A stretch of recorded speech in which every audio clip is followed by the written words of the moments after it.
Hola amigos, ¿cómo están? Espero que bien. Sean bienvenidos al séptimo episodio de su programa Lunes de Agroriesgos, en el cual, avanzando con el tema de gestión de riesgos agroalimentarios, revisaremos el tema de la vinculación que existe entre la cultura organizacional y la cultura del riesgo. Iniciemos entonces. ¿Qué abarca el término cultura del riesgo? Según Juan Pablo Calle, la definición de cultura de riesgo abarca los valores, la creencia, las actitudes y el conocimiento sobre el riesgo que se tiene en el interior de una empresa, tanto pública como privada, con o sin ánimo de lucro. Por su lado, Iván Rodríguez nos puntualiza que la cultura del riesgo puede entenderse como el conjunto de normas de una empresa y las actitudes y comportamientos colectivos de las personas que influyen todos estos elementos en los riesgos y afectan los resultados de esta. Como podemos observar, la cultura del riesgo surge de los principios y normas que dirigen la forma de actuar de los integrantes de una agroempresa ante el riesgo. Esta breve descripción podría parecer sencilla y sin complicaciones. Pongamos principios y normas de cómo actuar ante una eventualidad y ya está. Tenemos nuestra cultura del riesgo. Gracias, Lunes de Agroriesgos, por develar este oculto secreto milenario. La realidad es que no es tan sencillo. Una cultura no se da por decreto o mandato de la alta dirección o del dueño de la agroempresa. La cultura es un fenómeno social y no individual. Es decir, que para que exista una cultura deben existir un conjunto de seres humanos que interactúen. Estos seres humanos que interactúan deben compartir intereses similares. Si no existe similitud en los intereses, las interacciones serán superficiales y fácilmente desechables. Por el contrario, si existen intereses similares, las interacciones serán sólidas y podrán conducir a la comunión en valores, conductas y comportamientos. Esto evolucionará para desembocar en los acuerdos voluntarios de compartir conocimientos, actitudes, símbolos, modos de vida, tradiciones, lenguaje, etcétera, que les da una identidad propia y que se transmitirán de generación en generación, pues esto es lo que forma la cultura. Así entonces, una cultura de riesgo forma parte de la cultura organizacional y esta última constituye el fundamento de la agroempresa. La cultura organizacional tiene propósito, dirección e impacto. El propósito se expresa en la misión de la organización. Esto es el para qué existe la agroempresa. La dirección proviene de la visión, es decir, hacia dónde vamos en un horizonte de tiempo determinado. Y el impacto se plasma en los valores de la organización, ya que estos generan sentido de identidad y pertenencia.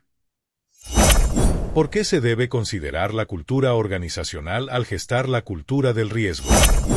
Si la cultura del riesgo se gesta sin considerar la cultura organizacional, estaríamos enfrentando algo similar a lo que se le llama en psicología clínica como trastorno de identidad disociativo en la organización. Un ejemplo de esto sería una empresa dedicada a asegurar riesgos agroalimentarios que tiene colaboradores cuya actitud es de temor o de fobia a los riesgos y por lo tanto solo aseguran los agronegocios que tienen un nivel de riesgo muy bajo o inexistente. Otro ejemplo sería el de una empresa que presume producir hortalizas orgánicas siguiendo buenas prácticas de inocuidad, pero que sus colaboradores ignoran los riesgos de aplicar estiércoles sin fermentar o compostear. En más de una ocasión me ha tocado ver estos casos, como el muy sonado caso de los melones mexicanos contaminados que llevaron al cierre de la empresa exportadora que los comercializaba en Estados Unidos allá por el año 2023.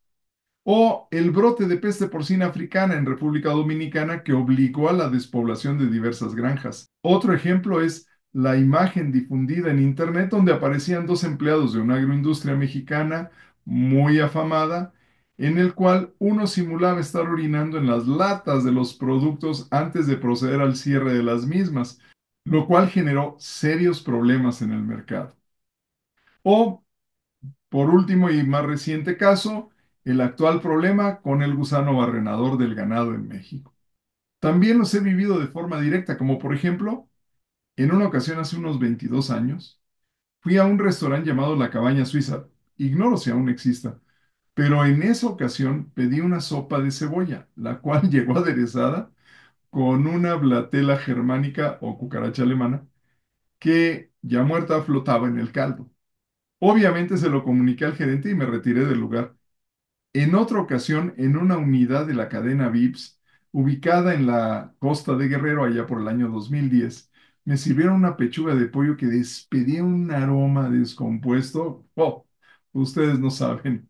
También me ocurrió en una unidad de la cadena Tox, hará unos 5 o 6 años, que me tocó ver el desfile de cucarachas alemanas y americanas dentro del salón de comensales. Situación que obviamente también lo comenté con el gerente de la unidad. Lo más reciente en cuanto a este tipo de eventos fue en una de las unidades de las supertiendas Fresco.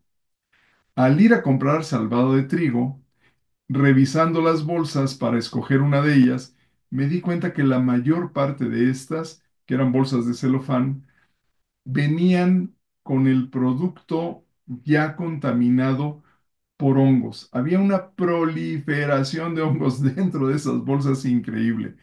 Tomé algunas de esas bolsas, se las llevé a la gerencia de dicha unidad y les dije, tengan cuidado, esto es peligroso estarlo vendiendo. Bueno, finalmente, este tipo de organizaciones tarde o temprano sufrirán las consecuencias sin duda alguna. La cultura se vive. Y es que al final una cultura se vive y como decía al inicio, no se impone por decreto. Eso es lo que permite que permanezca en el tiempo adaptándose a los cambios del entorno.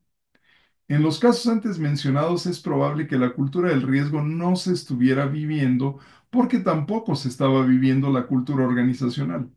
Una agroempresa actuará de acuerdo a lo que su alta dirección o su dueño definieron como cultura organizacional y esta determinará en buena medida lo que habrá de ser la cultura del riesgo, misma que para llegar a vivirse requerirá de un proceso formativo en los colaboradores. Cada colaborador que llega a la organización viene con una cultura que recibió en casa y a la cual le agregó elementos obtenidos en las interacciones con sus amistades, parientes, compañeros de la escuela o del trabajo, por ejemplo.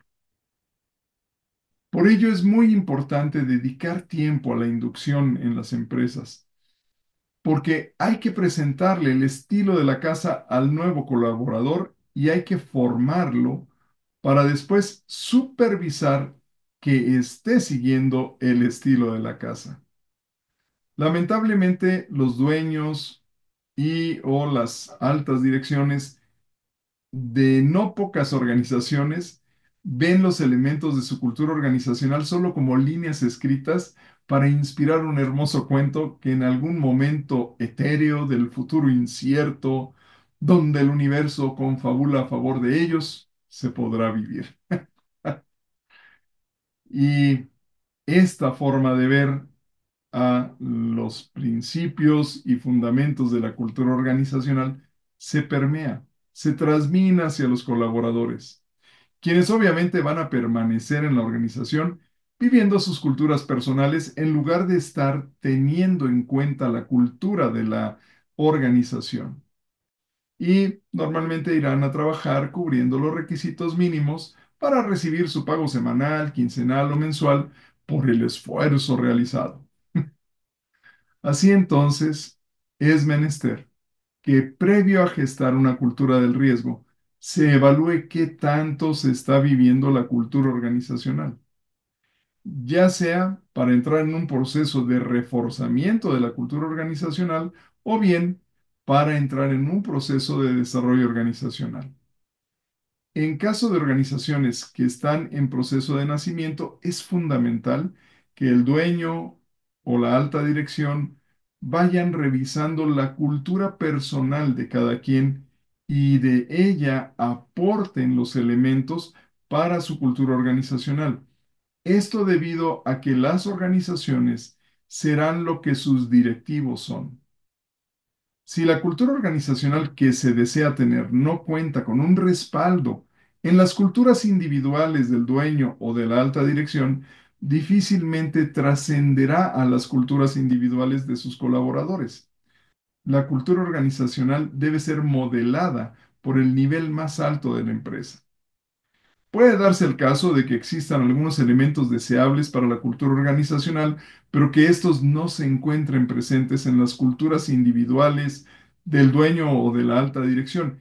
Y en este caso, será necesario que se finque un compromiso por parte del liderazgo de la empresa para primero adoptar y vivir esos elementos hasta que estos elementos se puedan incorporar de las culturas propias hacia la cultura de la organización. ¿Qué aprendimos en este episodio? La cultura del riesgo surge de los principios y normas que dirigen la forma de actuar de los integrantes de la agroempresa ante el riesgo.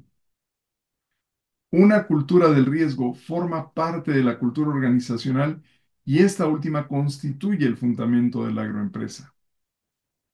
Si la cultura del riesgo se gesta sin considerar la cultura organizacional, estaríamos enfrentando un problema de identidad de la organización. Las organizaciones son lo que sus directivos son, porque las culturas transminan desde el nivel más alto de la empresa hasta el más bajo, y no al revés, ¿eh? Amigos, terminamos así este episodio, agradeciéndoles el tiempo que han dedicado para escuchar el mismo y les invito a que nos vuelvan a escuchar el próximo lunes. Recuerden que pueden mandar sus opiniones y sugerencias a contacto@aradoconsultores.com. En Arado Consultores estamos a sus órdenes para asistirles en todo lo relacionado a la cultura organizacional y la cultura de riesgo para sus empresas. Reciban un cordial saludo. Lunes de Agroriesgos es una producción de Arado Consultores. Las opiniones vertidas en este podcast son responsabilidad exclusiva de quienes las emiten y no representan necesariamente el pensamiento de Arado Consultores ni de la producción, y han sido emitidas según los principios de libre expresión de los Estados Unidos mexicanos.